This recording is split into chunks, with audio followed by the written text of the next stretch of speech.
Hey there friends, I know on this channel, I'm always telling you about how you can use the color pie to create great characters for D&D.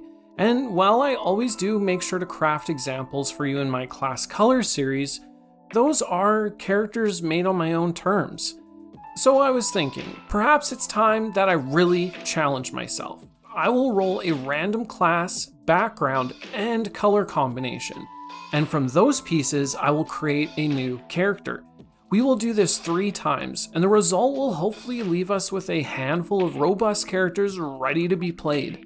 Will I be up for the challenge, or will I buckle under the weight of expectations? Only time will tell. Before we get into that though, I would just like to say thank you to my patrons for their support. It really means a lot. Consider becoming a patron today to get perks such as voting on what video topics I cover. Now, I don't want to go straight into this challenge without laying the groundwork first and setting you up for being able to follow along at home. That way you can take what you see here and either challenge yourself for fun or use it to create your next character. Our first tool will be the website tetracube.com, and more specifically, its random 5e D&D character generator. Using this tool, we can roll a random class and background, along with a bunch of other cool aspects as well. But for the sake of this challenge, we will be focusing on the 2 previously mentioned fields, the class and background. Once we have what we need from here, we will then need to pick our colors. For that, we will roll 3d6, and note the numbers we receive. Those numbers will be matched up with the members of the MTG color pie, with white sitting as 1, blue as 2, and so on going clockwise from there. 6 will represent no color, and by doing so, you will be left with a combination of 1 to 3 colors. If you end up rolling all 6s, then you can consider either re-rolling or try your hand at making a colorless character. That is up to you. Now that you have everything you need, you can start building out who your character is and what their motivations are. A very important aspect of convincing role-playing.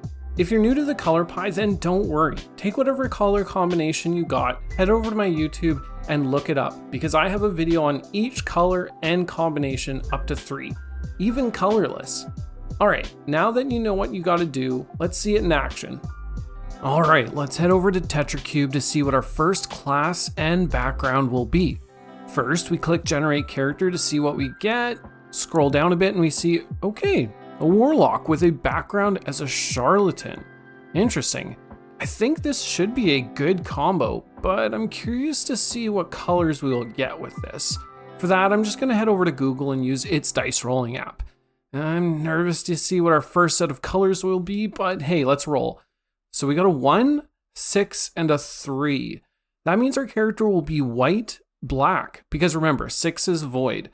I'm happy with rolling black for a Warlock who is a charlatan, as that seems like a perfect pairing, but that white does make things interesting.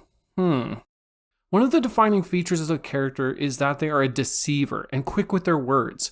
Let's lean into that as their black aspect. But how do we add in white? For that, I do have an idea. What if these skills were used for good, or in a selfless way, all while benefiting our PC?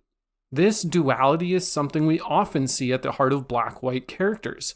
This idea of balancing self-interest or the desire for power with a need for moral good. This idea will be the basis, so let's start writing the bio. This character always had a way with words, but never pointed this tool at those less fortunate.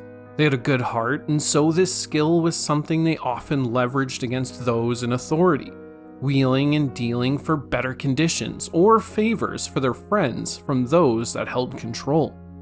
This would eventually lead them into a chance encounter with some minor demon, whom they managed to persuade into a pact that favored our character most of all. This event changed the course of their life. They now got a taste for some real power, and saw that their ability to take advantage of others through words could be used against those that lurked behind the veil. Using this first advantage, they were able to meet another entity, and through that interaction they managed to persuade it into a pact. An unusual feat for sure, but one that came almost naturally to this character. It didn't stop there. As years later, while they were well into adulthood, they swindle yet another entity, this one much darker than the previous two. This escalated their power, and while this felt like an absolute rush, they rationalized aligning themselves with these dark beings. Our character would say that one less fiend harassing another mortal was a victory for mankind, and if they got a rush from their deceptions and power along the way, well, that was just an added bonus. Of course, all of these demons and dark forces swirling around them were frustrated at the bad deal they found themselves in, which did cause some problems for our character. But this didn't stop them. In the end, everything about them was a balancing act. The wish for power and the thrill of deception, balanced with the desire to be that person who was on the front lines for others. This accumulation of patrons would slowly damage their sanity, but it would never damage their will and resolve. That one was actually a lot of fun, but let's continue on with the creation of our next character. Once again, we will roll a random class and background. What we have in this instance is a bard with the background of urban bounty hunter. Ooh, I actually really like this combination of background and class. I think we can do something fun, but let's not get ahead of ourselves. We have to grab the colors to see where we're really at. After rolling our 3d6, the result is 4, 2, and 2. Since we doubled up on a number, this means we have a 2-color combo, which would be blue and red. Honestly, this is a really great setup, and I know I can come up with something interesting for this character. Music and red are a great pair, and while blue seems like it might not fit with the bard in this case, I believe the background actually gives me a good idea on how to implement their blue side. So let's begin. Our character is an efficient bounty hunter with nearly a perfect record, but you would never guess based on the way they carry themselves. They're aloof and silly. They seem to always put their love of music and merriment first.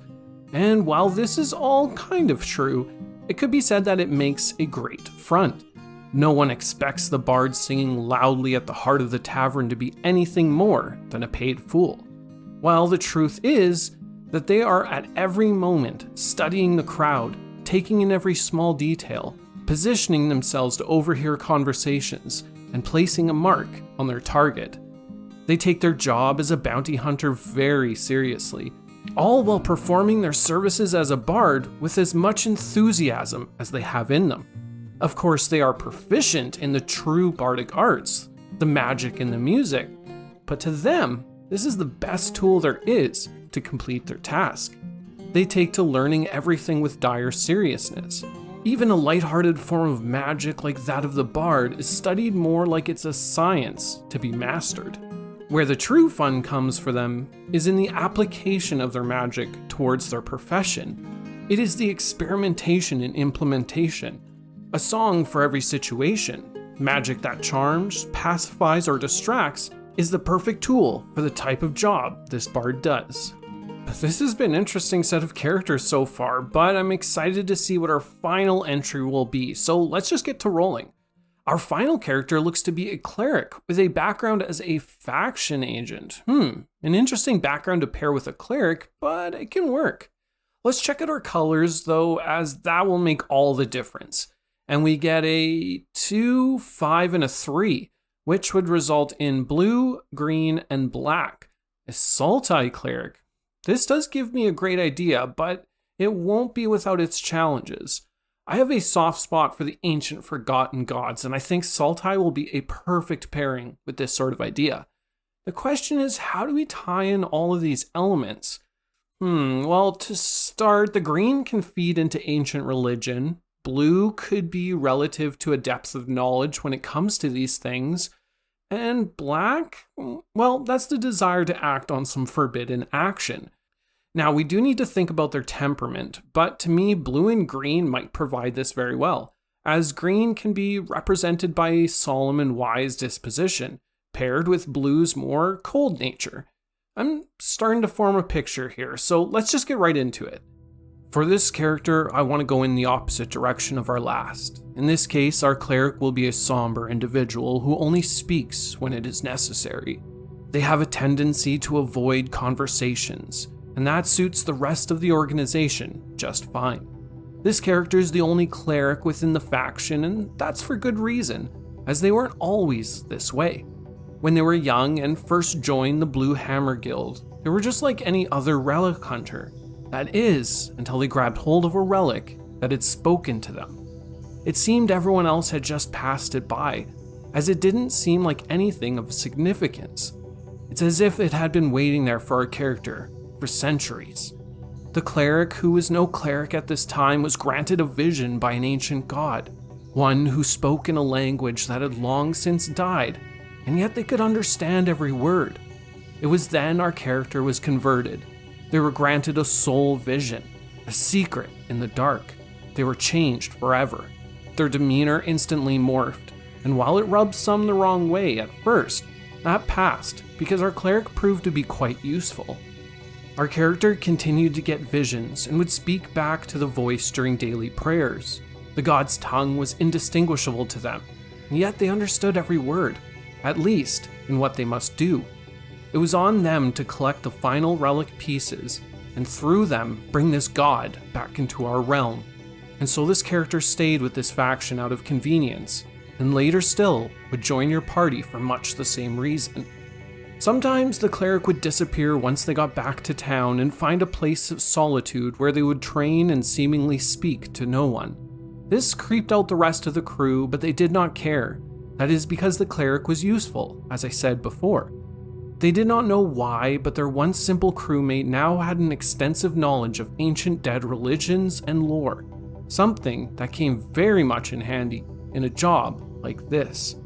This character had a mastery over that which was forbidden and old, all stemming from the god's influence through its visions. Well, that was actually a ton of fun, and if you enjoyed that, just let me know, because we can easily do more episodes of this, and honestly, I would be totally down for that. Character building always just tickles my brain in the right ways, and I hope it inspired you to go out there and challenge yourself. You know what, in fact, I want you to create a character of your own using this system and leave it down in the comments. I would love to hear what you got.